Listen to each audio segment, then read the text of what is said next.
All right. So I'm just gonna like walk us through and buy everything.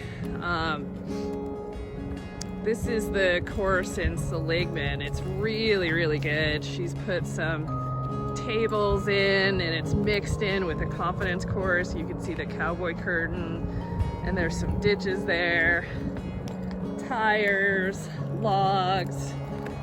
Here, let's see if we can get Jordan to walk up these tires without me helping her. There we go. Good girl. Gotta do a little one rain stop there. There. Did some tires right there. Oh, she's keeping going. Good girl. Go over this little log on the ground there. Good girl. One rain stop. There we go. And here's the, what is this, the ramp? Or the tiered levels. Good girl. Okay, it's really hard to do this and film at the same time. It's really hard to ride and film this at the same time. So she's just like the sister, super game to do everything. But as you can see, I know it's probably the camera's like shaking a ton. It's always hard to get people a video. So we're just gonna keep going.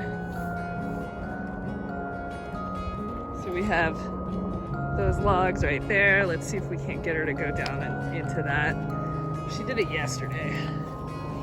So we'll see. I need to get my drone up and working. So I'm gonna have it follow me through all this stuff. Good girl. Good girl. I know it's scary. That's a good girl. That's a good girl. That's a good girl. Good brave girl. I love those ears. That's when you know you got a good horse. It's when they put those ears up like that. The water is kind of back behind that group of trees over there. There's some long dirt roads that we're gonna go to here in a minute.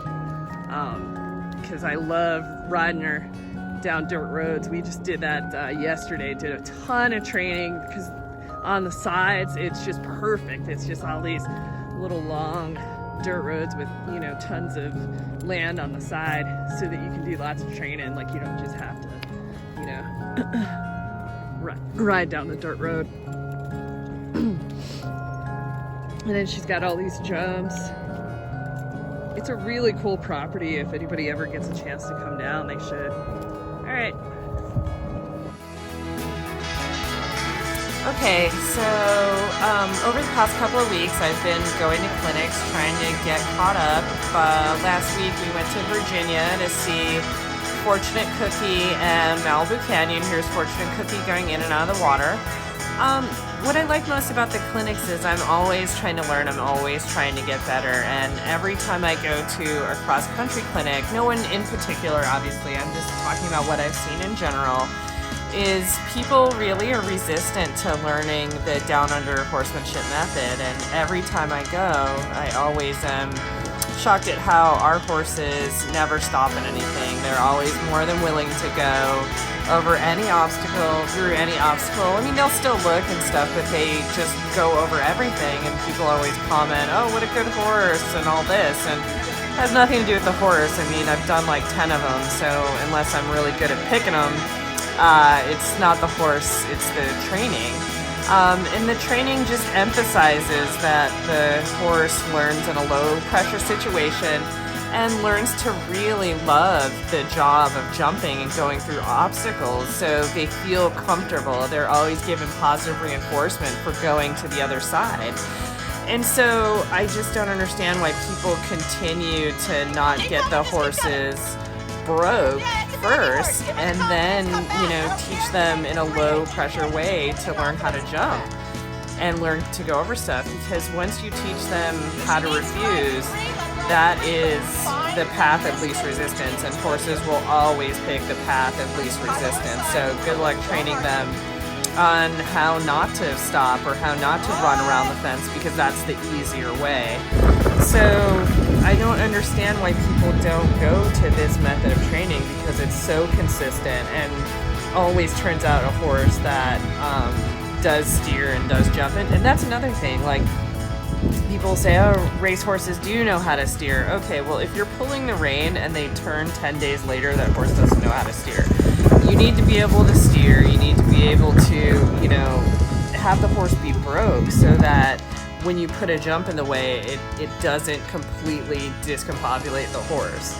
So when I see people kind of not getting the horse broke first, and they say, okay, well, we'll fix that later. We'll fix the steering and all that stuff later. That's like saying, okay, I'm in a bad marriage and I'm just going to add kids to it.